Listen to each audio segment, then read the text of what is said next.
Salut tout le monde. Quitte à vous proposer une vidéo au mois de décembre, je me suis dit qu'il fallait que j'essaye de filmer le 24. Ouais, en fait, il est 23h53, mais bon, voilà. Alors, pour les personnes qui me connaissent depuis un certain temps, j'ai toujours pas envie d'abandonner la chaîne, c'est juste que c'est toujours aussi compliqué pour moi en ce moment. Donc là, tout le monde est parti dormir, on a largement fini le repas de Noël depuis un certain temps, donc... joyeuse fête à vous! Ouais, j'ai trouvé ces trucs à moins de 80 centimes chez Action et j'étais obligée, quoi. En plus, le truc, il s'allume. Attends, est-ce que... Vous vous rendez compte? Si c'est pas trop stylé, ça, sérieux? Enfin bref, justement, aujourd'hui, vu que c'est les fêtes et qu'il y en a beaucoup qui fêtent Noël et tout ce qui s'ensuit, je me suis dit qu'on allait parler de croyances et de pratiques, mais on va pas parler de religion, parce que aujourd'hui, on va parler de médium. Je vais vous expliquer pourquoi je suis inspirée par cette vidéo. Ce qu'il faut savoir, c'est qu'il y a quelques années de ça, je travaillais chez un célèbre opérateur de téléphonie mobile au logo rouge à 4 lettres, pas cher, tout ça machin, et je suis devenue amie avec un collègue qui m'a dit que selon lui, j'avais des capacités de médium.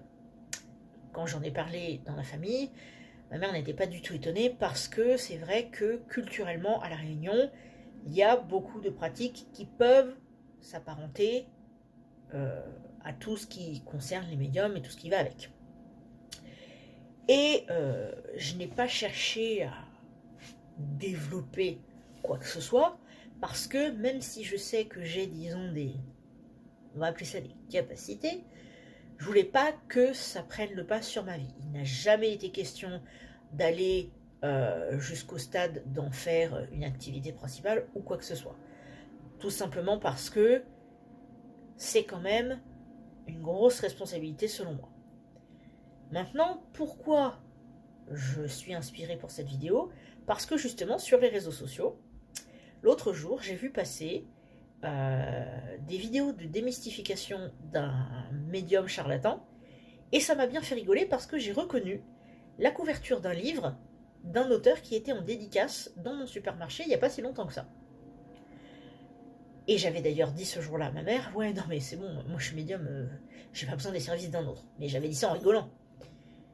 Et ce qui avait été dit sur ce monsieur m'a fait un peu sauter au plafond parce que j'y ai retrouvé tout un tas de trucs qui m'ont fait penser, mais tu m'étonnes que les gens ils aient une mauvaise image du milieu avec des guignols comme ça.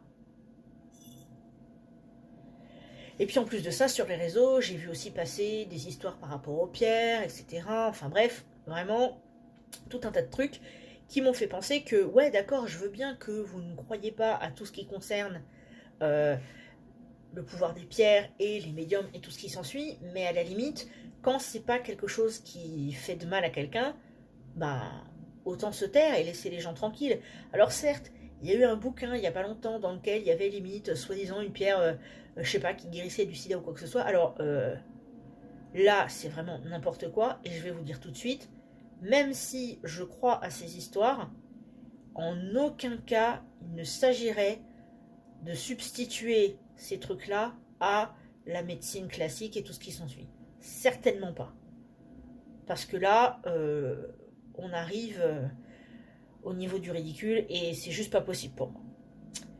Et puis, faut dire aussi que selon moi, la raison pour laquelle on peut potentiellement croire à ce genre de choses, c'est que si on réfléchit à l'aspect scientifique de notre vie, eh bien au final, en réfléchissant bien, on se rend compte que, mais attendez, les avancées scientifiques qu'on a maintenant, elles sont basées sur la perception humaine, on est bien d'accord. La perception humaine générale. Donc, est-ce qu'il est si étonnant que ça, qu'il y ait des gens qui croient, qui voient des choses que d'autres ne voient pas forcément, sachant qu'il y a des centaines d'années de ça, il y a des choses qui ont été dites qui se sont révélées vraies aujourd'hui, ou pour lesquelles on a été encore plus loin aujourd'hui. Et donc je me dis que tout ce qui concerne les médiums et tout ce qui s'ensuit, si ça se trouve, il y a des explications plus rationnelles pour lesquelles on n'a simplement pas encore trouvé d'explication. Donc, bah, ça ne me surprend pas plus que ça en fait. Alors après, il y a quand même quelques petites choses à noter par rapport à ça. Moi, par exemple, je me vois mal travailler ou même recourir au service des fameux voyants par téléphone et tout ce qui s'ensuit. Pourquoi? Parce que s'il y a bien un des éléments de la démystification qui me semble intéressant à observer, c'est le côté on va chercher des informations sur vous, on va récupérer tout ce qu'on peut trouver à votre sujet sur internet, ou alors on va simplement s'arranger à formuler des phrases de façon à ce que vous balanciez vous-même des détails, et ensuite vous croyez qu'on devine ou qu'on vous sort des trucs super profonds, etc. Alors qu'en fait non, la personne vous a simplement lu comme un livre ouvert et vous a manipulé. J'ai notamment vu une vidéo d'un mentaliste qui montrait à un présentateur qu'il avait réussi à trouver son numéro de téléphone et il lui a fait toute une démo, etc. Et il exagérait exprès. Et à la fin, le type lui dit « Mais attends, mais comment t'as fait pour mon numéro? Je suis bluffé. » Et l'autre lui répond « Ben écoute, là, il y a ton chien, le numéro est sur le collier. » Ça peut paraître bête, mais si vous voulez, ça m'a bien fait rire parce que la vision que j'ai du monde des médiums, elle est à des kilomètres et des kilomètres de l'image de charlatan arnaqueur qu'on voit dans les médias et tout ce qui s'ensuit. C'est-à-dire que ma vision de la chose à moi, ça va être, par exemple, tu ne dois pas parler de certaines choses aux gens sans leur demander leur autorisation. Il y a des choses qui ne se disent pas. Par exemple, j'ai une amie qui me dit que soi-disant quelqu'un lui a dit qu'elle ne dépasserait pas un certain âge. Ouais, alors, quand bien même ça m'arriverait de voir des choses à ce sujet vis-à-vis de quelqu'un, vous pensez bien que j'irai pas le dire. Parce que c'est tellement dangereux que... Enfin, j'arrive même pas à l'envisager. Comme je disais à ma pote, je lui disais, écoute, t'imagines, quelqu'un qui est stable psychologiquement et qui va plutôt bien, encore ça va, il peut se dire, ouais, bof, n'importe quoi. Mais quelqu'un qui est plutôt fragile et qui est à fond là-dedans, vous imaginez un peu la personne, ah tiens, t'as 40 ans, tu vas partir à 41, machin. C'est grave quand même. Et la manière dont ça se manifeste chez moi, c'est surtout... alors, il y a la partie empathie, c'est-à-dire que quand je suis dans une pièce, je prends l'ambiance de la pièce sur moi.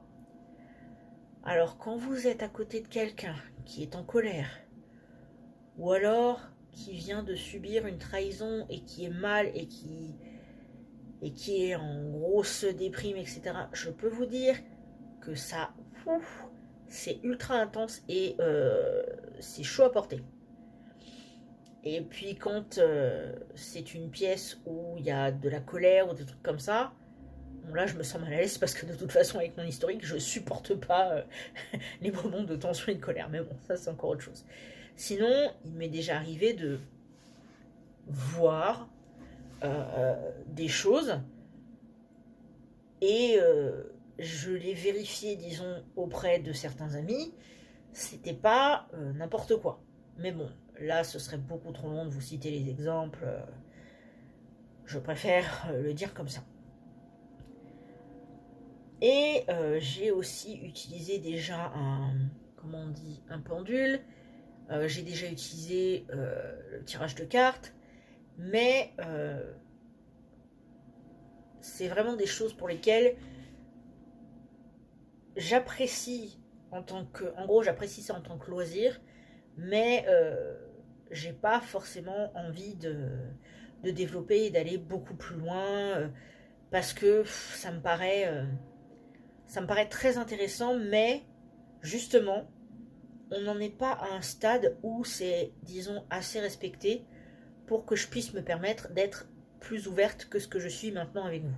C'est-à-dire que même cette vidéo, pour moi, c'est presque un risque de passer pour la déséquilibrée de service, parce que je sais très bien qu'en voyant ma vidéo, il y a des gens qui vont s'imaginer que je ne vais pas bien. Alors que Bon, même s'il y a d'autres raisons qui font que je ne vais pas bien, en vrai, en ce moment, tout va bien. Je me suis juste dit que pour une fois, ça pouvait être intéressant de partager quelque chose de plus intime avec vous, de plus décalé peut-être, parce que c'est vrai que c'est pas forcément quelque chose qui est justement très répandu et très accepté. Et dites-vous bien que même s'il y a des personnes qui peuvent vous paraître bizarres par rapport à ce milieu, notamment par rapport aux pierres et tout ce qui s'ensuit, au final, à partir du moment où les personnes ne cherchent pas à se substituer à la médecine et à la science de base, et à partir du moment où les personnes ne cherchent pas à diriger votre vie, a priori, il n'y a aucun souci à se faire, parce qu'au final, pour moi, le fait d'avoir, disons, ces capacités par rapport au fait d'être médium, c'est pas un pouvoir en fait. C'est pas un pouvoir parce que le fait que ce soit un pouvoir impliquerait que je puisse influencer la vie des gens. Alors que je ne cherche pas du tout, mais alors pas du tout à le faire. Parce que j'estime que les gens n'ont pas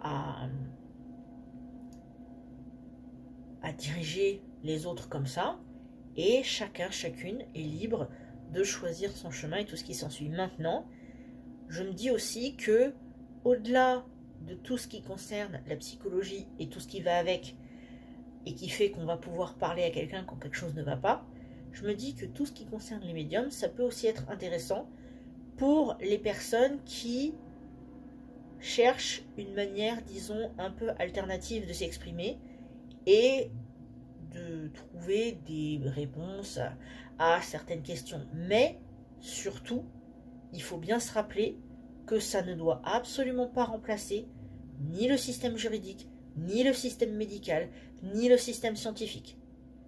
Mais vraiment, vraiment pas. Et si vous tombez sur des gens comme le fameux Bruno, qui prétend parler aux personnes disparues, etc., dites-vous bien que plus une personne va jouer sur la notoriété, sur le buzz, sur l'argent, plus il y a de chances qu'il y ait du pipeau derrière.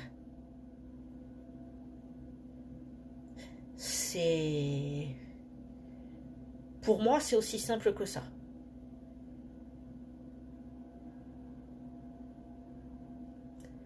Ouais, je sais.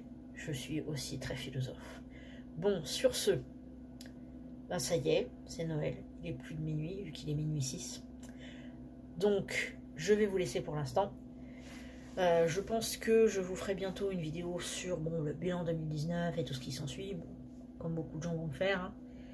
Mais en tout cas, sachez que je suis très heureuse d'avoir cette communauté et je suis vraiment, vraiment super contente. Et en bonus, à la fin de la vidéo, je vais vous montrer... non, parce que il fallait inclure ça si vous voulez. D'une part, une vidéo de Zelda et de notre protégé du moment qui s'appelle Mafat, qui est un petit chien adoptable via l'association Sac à Puce et compagnie. Je vous mettrai le lien de leur page Facebook dans la description. Et il y a aussi Flora. En gros, j'ai trouvé une veste de pluie pour les chiens. Le problème, c'est que c'est trop petit. Et donc, je l'ai mise à Flora, qui m'en veut beaucoup. Mais c'est trop mignon. Donc, je voulais finir la vidéo avec ces deux extraits. Donc là, je filme avec mon téléphone. Et vu que maintenant, j'ai un mini trépied, je me dis que je vais peut-être beaucoup filmer avec le téléphone. Parce que là, au moins, je peux faire des micro-montages. Et du coup, ça va être un poil plus stylé. Donc voilà, je vous fais des bisous. Et je vous dis à très bientôt.